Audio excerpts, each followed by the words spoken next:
ఈ రాష్ట్రంలో ఉన్న అన్ని పార్టీలకి, ఈ రాష్ట్రంలో ఉన్న చంద్రబాబు నాయుడు గారికి, హోమ్ మినిస్టర్ అనిత గారికి, మన పవన్ కళ్యాణ్ గారికి, నారా లోకేష్ గారికి, మేము పనిచేసింది జనసేనకి, మేము పనిచేసింది లోకేష్ గారికి, మమ్మల్ని ప్రశ్నించమంది జనసేన నాయకుడు పవన్ కళ్యాణ్ గారు. మా దగ్గరికి రాజీకి వచ్చింది, మమ్మల్ని ఒప్పిస్తానికి, మమ్మల్ని బెదిరిస్తానికి, మా ఇంట్లో వాళ్ళని బెదిరిస్తానికి, ఆడపిల్లలను బెదిరిస్తానికి వచ్చింది జనసేన నాయకుడు, తూర్పు నియోజకవర్గ ఇన్ఛార్జి అమ్మిశెట్టి వాసు. ఈ ముఖంగా చెప్తున్నాం, మేము భయపడే వాళ్ళం కాదు. రాధారంగ మిత్రమండలికి, కొల్లకొండ శివాజీ గారికి, నరహరిశెట్టి నరసింహరావు గారికి, అంబటి రాంబాబు గారికి, మరియు లోకేష్ గారికి, అవినాష్ గారికి, దేవినేని అవినాష్ గారికి, మల్లాది విష్ణు గారికి, వీళ్ళందరితో పాటు చెన్నుపాటి శ్రీను గారితో పాటు ఈ విజయవాడ సిటీలో, నగరంలో ఉన్న అన్ని కులాలు, అన్ని మతాలు, అన్ని పార్టీలు మాకు సపోర్ట్గా నిలిచాయి. మాకు కులం లేదు, మాకు మతం లేదు. మా ఫ్యామిలీలో ఒక అక్కకు అన్యాయం జరిగి ఆడబిడ్డ అలా ఏడుస్తుంటే కళ్ళ నీళ్ళ పెట్టని పోలీసు లేడు. మేము పోలీసు వ్యవస్థను మొత్తాన్ని విమర్శించట్లా. మేము విమర్శించేది 6 టౌన్ సిఐ నాగరాజుని, ఆ 6 టౌన్లో ఉన్నటువంటి కానిస్టేబుల్స్ని, ఆ 6 టౌన్ పరివారం మొత్తాన్ని విమర్శిస్తున్నాం. పోలీసులు అంటే ఇంటికి పెద్దన్నయ్య పాత్ర పోషించాలే తప్ప ఏ పోలీసు కూడా చట్టాన్ని తన చేతిలోకి తీసుకొని మనిషిని తీసుకొచ్చి చిత్రహింసలకు గురి చేసి, హత్య చేసి, నిర్దాక్షిణ్యంగా తీసుకెళ్లి దహనం చేసి, వాళ్ళ ఇష్టానుసారంగా అస్థికలు కూడా ఇవ్వకుండా బేరసారాలకి దిగుతూ రాజకీయాలకి, రౌడీయిజాలకి పాల్పడుతూ మా ఓడు రౌడీ అంటున్నారు, మా ఓడి మీద కేసులు ఉన్నాయన్నారు. నిజంగా కేసులు కనుక చెయ్యాలి అనుకుంటే మేము ఇంతమంది ఉండి కూడా ఒక్కళ్ళ నాయకుడితో ఫోన్ చేయించామేమో మీరు కనుక్కోండి. పవన్ కళ్యాణ్ గారు మనందరికీ ఏం చెప్పారు? రాష్ట్రంలో ఎక్కడ అన్యాయం జరగమన్నా ప్రశ్నించమని చెప్పారు కదా. తూర్పు నియోజకవర్గ ఇన్ఛార్జి గారు మీరు ఏం ప్రశ్నించారు? ఎంతగా బేర కుదుర్చుకున్నారు? ఏ కారులో నాగరాజు గారిని ఎక్కించుకొని తిరిగారు? ఏ నాయకుడి దగ్గరికి వెళ్ళారు? మాకు జరిగిన న్యాయం ఏంటి? ఆడబిడ్డ ఏడుస్తుంది, సమాధానం చెప్పండి. ఇప్పుడు కూడా సమాధానం చెప్పకుండా కులాలకి, మతాలకి రంగు పులుగుతున్నారు కదా.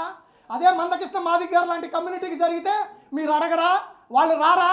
వాళ్ళకి సమాధానం మీరు చెప్పరా? రాస్తారోకోలు, రోడ్లు, ధర్నాలు ఇవన్నీ చేస్తే మీరు అప్పుడు వాళ్ళు సస్పెండ్ చేయరా? స్టేషన్ మొత్తాన్ని సస్పెండ్ చేయాలి. ఒక దళితుడికి అన్యాయం జరిగితే డ్రైవర్ సుబ్రహ్మణ్యం గురించి అంత ధర్నా చేశారే, ఒక కోడికత్తికి జరిగితే అంత అన్యాయం జరిగిందని అల్లరి చేశారే, ఒక అమర్నాథ్కి జరిగితే అడిగారే.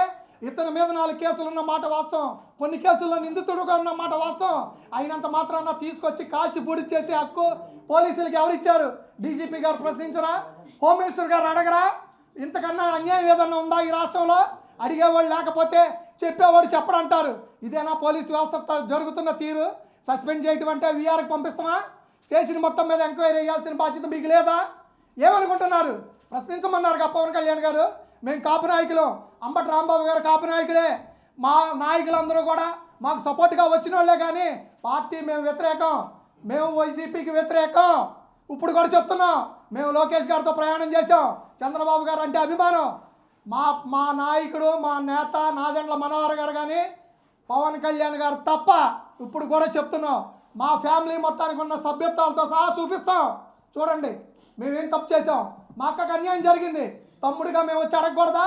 మీరు మా దగ్గరికే బేరాలు వచ్చారంటే రిక్షా తొక్కుకునేవాడికి, ఆటో తోలుకునేవాడికి, రోజువారీ కూలి పని చేసుకునేవాడికి ఎవడొచ్చి ప్రశ్నిస్తాడు? పవన్ కళ్యాణ్ గారు మీరు లేరు, మీరు ఢిల్లీలో ఉన్నారు. మిమ్మల్ని కలవాలంటే కొన్ని కుక్కలు ఆపేస్తున్నాయి.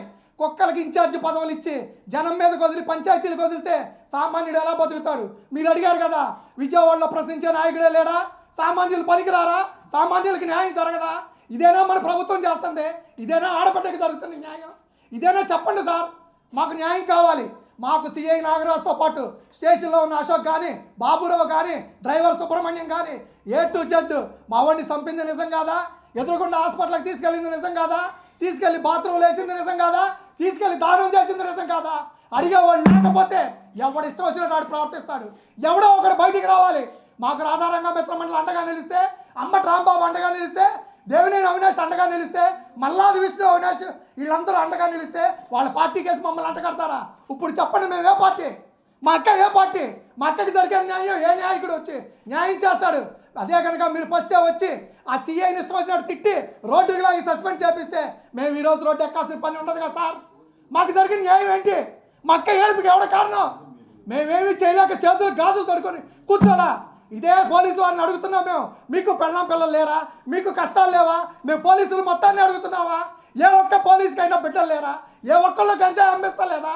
పోలీసులు తన్ని తరివేసి గోళ్ళు పీకిన అడగకూడదా? ఇదేనా మన ప్రభుత్వం? ఇదేనా మీరు చేస్తుంది? మాకు జరిగిన అన్యాయం ఏ ఒక్కడికి జరగకూడదు. రాష్ట్రంలో ఈ తల్లి ఏడుపు ఏ తల్లికి రాకూడదు. మాకు జరిగిన అన్యాయానికి మేము అడుగుతుంది ఒకటే, ఇస్తే బూడిదే ఉండే, లేదంటే మాకు న్యాయం చేయండి. చేయలేదా మీకు చేత కాదనుకుంటాం, మీరే గాజులు వేసుకుని ఇళ్లలో కూర్చోండి. మాకు జరిగిన న్యాయానికి మేము న్యాయం అడిగితే మా వాడి మీద కేసులు ఉన్నాయంటారా? ఉంటే విజయవాడ సిటీలో కొన్ని లక్షల మంది రౌడీ షీటర్లు ఉన్నారు, కొన్ని వందల మంది ఉన్నారు. వైట్ కాలర్ నేరాలు చేస్తా పంచాయతీలు చేస్తున్నారు, లక్షల కోట్లు సంపాదిస్తున్నారు. తినడానికి తిండి లేక, కట్టుకోవడానికి బట్ట లేక, అడుక్కు తింటూ బతుకుతో 500 మేము వేస్తే 300 అడికేసి 200 తిని బతుకుతున్న తల్లి వచ్చి న్యాయం చేయమంటే కులాలు, మతాలు, పార్టీలు సిగ్గులేదు మనకి. మనం ఏ ప్రపంచంలో బతుకుతున్నాం? మనం ఎక్కడున్నాం? ఇప్పుడు కన్నా కళ్ళు తెరుచుకోండి. చేతనైతే న్యాయం చేయండి. కేసు కావాలంటే ఈ క్షణాలు మూసేస్తాం. వాళ్ళని మాత్రం మీరు శిక్షించండి. మాకు కావాల్సిన న్యాయం అదే. చేతులు జోడించి చెప్తున్నా, నాదెండ్ల మనోహర్ గారు, పవన్ కళ్యాణ్ గారు, లోకేష్ గారు, అనితమ్మ గారు, మేము రాజకీయాలు చేసేవాళ్ళం కాదు. 40 ఏళ్ళ నుంచి రాధారంగమిత్ర మండలిలో ఉన్నాం. మేము ఏ ఒక్క నాయకుడి దగ్గరికి వెళ్ళి మా వాడిని కొడుతున్నాడు మీరు సపోర్ట్ చేయండి అని మేము అడగలా. వీడికి బుద్ధి రావాలి. పోలీసులు అంటే ఇంటికి పెద్దన్న, వాళ్ళు న్యాయం చేస్తారు. 4 దెబ్బలు కొడితే మారుతాడని వదిలేస్తే తీసుకెళ్ళి కొట్టి చంపేసి నువ్వు బాత్రూంలో వేస్తావా? ఎవడురా నువ్వు? నీకెవడిచ్చావా అధికారం? నువ్వు వైట్ కాలర్ వేసుకొని రాజకీయాల్లోకి రావాల్సిందిరా. నీ సంగతి ఏంటో మేము తెలిసేవాళ్ళం. ఎంతోమందితో పోరాటం చేసి మా జీవితాలు నాశనం చేసుకొని, మా భవిష్యత్తును నాశనం చేసుకొని రాజకీయ నాయకులకు కొమ్ము కాసి ఎక్కడో వెళ్ళి బతుకుతున్నారా? మమ్మల్ని ఎందుకురా బయటికి లాగారు ఈ రోజున? మీరు నాయకులు అంటారా? నాయకులు అయితే వచ్చి ప్రయాణం చేయండి రా ప్రజల్లో. పేదవాడి కష్టాలు తెలుస్తాయి. ఏమీ తెలియని బతుకులు రా మీయే. ఇంతకన్నా మీకు సిగ్గు చెరవలేదురా.